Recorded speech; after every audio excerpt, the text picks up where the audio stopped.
जिल्हा परिषद निवडणुकीच्या अनुषंगाने आपण पाहतोय प्रचारात शिगेला पोहोचलेला असताना उमेदवार मात्र आपण पाहतोय रान भागामध्ये प्रचार करताना दिसत आहेत, शेताच्या बांधावर जाऊन प्रचार करताना दिसत आहेत। आज महागाव भडगाव जिल्हा परिषद मतदारसंघाचे राष्ट्रवादीचे अधिकृत उमेदवार जे आहेत अमर चव्हाण आणि डॉक्टर प्रतिभाताई चव्हाण जे आहेत ह्या शेतकऱ्याच्या बांधावर जाऊन प्रचार करताना दिसते। सर स्वतः प्रतिभाताई आहेत आपल्यासोबत, चक्क शेताच्या बांधावर जाऊन प्रचार केलेला हा शेतवडीतली जी घरं आहेत त्यांच्याबरोबर तुम्ही निवडणुकीच्या अनुषंगाने चर्चा केलाय, आपली भूमिका मांडलाय, कसा प्रतिसाद मिळतोय? गेले 5 दिवस झाले आम्ही प्रचारामध्ये आहोत। प्रत्येक गावामधून आम्हाला अगदी उत्स्फूर्तपणे लोक येत आहेत रस्त्यावरती आणि आमच्याबरोबर प्रचारामध्ये सहभागी होत आहेत आणि त्यांनी ठरवलेलंच आहे की राष्ट्रवादीला निवडून द्यायचंच आणि दोन्ही घड्याळाला मतदान करायचं असं लोक उत्स्फूर्तपने सांगत आहेत। माझ्याबरोबर अमर चव्हाण आणि मी दोघंही प्रत्येक घराघरात प्रत्येक उमेदवाराला भेटत आहोत।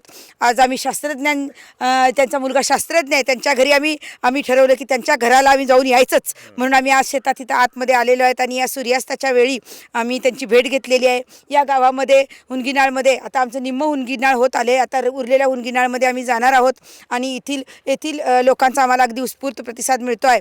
आम्हाला पक्षाकडून मुश्रीफ साहेबांनी, जिल्ह्याचे नेते तसेच नंदाताई आणि राजेश पाटील या सगळ्यांनी आम्हाला आणि तसेच आमच्या गावचे भाई पताडे आणि पताडे मॅडम या सर्वांचाच आम्हाला पाठिंबा जोरदार आहे आणि त्यांच्या गटाकडूनही आम्हाला सगळीकडे प्रतिसाद मिळत आहे। तर आम्ही सर्वांना विनंती करत आहोत की आम्हाला घड्याळ या चिन्हावरती बटन दाबून आम्हाला मोठ्या संख्येनं सगळ्यांनी मतदान करावं आणि आम्हाला निवडून द्यावं आणि अशी आमची विनंती आहे। प्रगतशील शेतकरी मी तुमच्याकडे पाहिलं जाते। आज आपण पाहिलं शेताच्या बांधावर जाऊन शेतकऱ्यांशी संवाद साधला आहे, शेतवडीमध्ये जी घरं आहेत त्या शेतकऱ्यांशी तुम्ही बातचीत केला। आज आमच्या मतदारसंघातली परिस्थिती जर विचारात घेतला तर किमान 40% लोक हे शेतातले वस्तीत राहतात। त्या लोकांच्या परिस्थितींचा जर प्रसंगाचा विचार करायचा झाला तर आम्ही ज्यावेळी फिरत होतो त्यावेळी लोक सांगतात की पुढच्या 4 महिन्याच्या कालावधीमध्ये दररोज रात्री 1-2 तास लाईट MSB घालवत्या। दुसरी गोष्ट की आता त्यांच्या शेतापर्यंत जात असताना आमचा पाय किती वेळा खड्ड्यात पडला आणि किती वेळा ह्याच्यात पडला म्हणण्यापेक्षा त्या माणसानं रोज कसा जातोय। आज उन्हाळ्यात आम्ही फिरतोय पण ज्या दिवशी पाऊस पडतोय त्या दिवशी तो शेतकरी घरापर्यंत आपल्या कसा पोचतोय आणि तो नुसता पोचत नसतोय तर डुचकीवर वैरणीचा भारा घेतोय आणि तो शेतापर्यंत जात असतोय। आम्ही आज ह्या शेतवडीत फिरत असताना भविष्याच्या संकल्पनेत एक मुद्दा डोळ्यासमोर ठेवावा लागेल की गावातला रस्ता चांगला झाला तर गावचा विकास नक्की असेल, पण शेतवडीतला रस्ता चांगला झाला तर शेतीचा विकास होऊ शकतोय। हे आम्हाला या 2-4 दिवसाच्या कालावधीमध्ये पाहायला मिळतंय। ह्यावेळी झालेला पावसाचं प्रमाण आणि या सगळ्या गोष्टी जर बघितल्या तर आजही काही गावात शेतातनी आजही घात आलेला नाही आहे। म्हणण्याचं तात्पर्य काय आहे, ह्या निसर्गाचा चालू असलेली सगळी परिस्थिती आणि या सगळ्या गोष्टीचा विचार केला तर शेतकरी किती सुखात आहे काय दुःखात आहे हे आम्हाला या ज्यावेळी त्यांच्या दारापर्यंत गेलो, ज्यावेळी दारापर्यंत जायचं असताना शेतातनं जायला लागतं आहे, त्याच्यामुळे शेत पहिला दिसला आणि मग दार दिसलं। ह्या शेतकऱ्याची परिस्थिती, ह्या सगळ्या गोष्टी सुधारण्यासाठी जर काय करावं लागेल तर पानंद रस्ते ही डोळ्यासमोरची संकल्पना आणि MSB गावात एक लाईट देते आणि शेतात एक लाईट देत असते। ती लाईट बंद करून ज्या पद्धतीनं गावठाणची लाईट असेल त्याच पद्धतीनं जिथं घर असेल त्या शेतकऱ्यालासुद्धा तशी कंटिन्यू 24 तास लाईट देण्याच्या दृष्टिकोनातनं काय पर्याय काढायला लागतील मी म्हणणार नाही।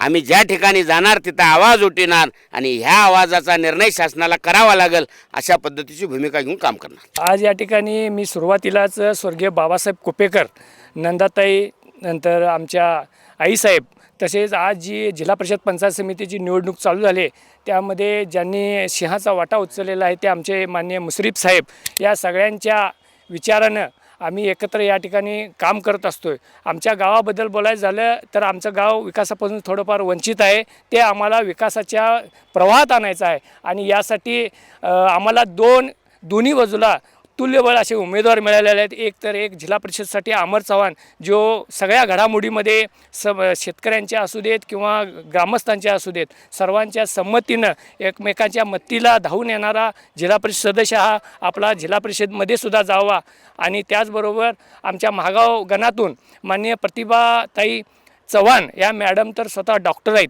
त्यांना जसं आपण ग्रामस्थांच्या त्यांची जशी देखभाल घेतात रुग्णांची, त्याच पद्धतीनं पूर्ण मतदारसंघाची जबाबदारी त्यांनी घेऊन पुन्हा एकदा सगळ्यांचं आरोग्य सुधारण्यासाठी भरपूर प्रयत्न करतील. त्याचबरोबर भडगाव गणातून आमचे करेगार साहेब जे अहोरात्र 50 वर्षे ज्यांनी लोकांची सेवा केली, त्यांचे चिरंजीव शिवाजी करेगार हे सुद्धा उमेदवार आहेत.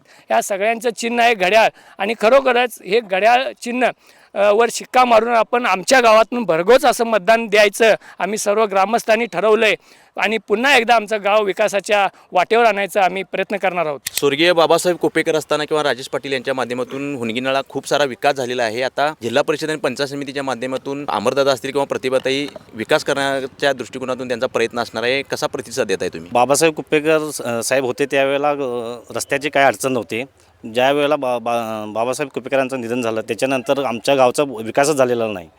त्यानंतर आत्ता आम्ही गावातील 4 गट आहेत आपले. संतोषदादा असतील, दयानंद कांबळे असतील, अजितदादा असतील, मी असेल किंवा अमित पाटील असतील, तानाजी गावडे असतील, ही आम्ही सगळी मिळून अमरदादा आणि चव्हाण मॅडमांनी निवडून आणण्याचं ठाम मत केलेलं आहे. महागाव भडगाव जिल्हा परिषद आणि पंचायत समिती गणाचे जे उमेदवार आहेत हे शेताच्या बांधावरून शेत वस्तीत असणाऱ्या घरामध्ये प्रचारासाठी गेलेले होते. जाताना त्यांना आढळून आलेलं आहे की पाणंद रस्ते गरजेचे आहे. शेतकऱ्यांसाठी ही खूप महत्त्वाची गोष्ट असून विजेचा सुद्धा प्रश्न जो आहे तो जसं गावामध्ये वीज असते त्याच पद्धतीने शेतामध्ये देखील वीज असणं गरजेचं आहे, तरच शेतकऱ्याला यातून समाधान मिळणार आहे. हे प्रश्न त्यांनी जाणून घेतलेले आहेत प्रचाराच्या दरम्यान, आणि हे पूर्ण करण्याचा मानस देखील आज हुनगिनाळ गावामध्ये प्रचारादरम्यान जिल्हा परिषद आणि पंचायत समितीचे जे दोन्ही उमेदवार आहेत त्यांनी केलेला आहे. गडिंग्लजहून लाईव्ह टुडे साठी नितीन मोरे.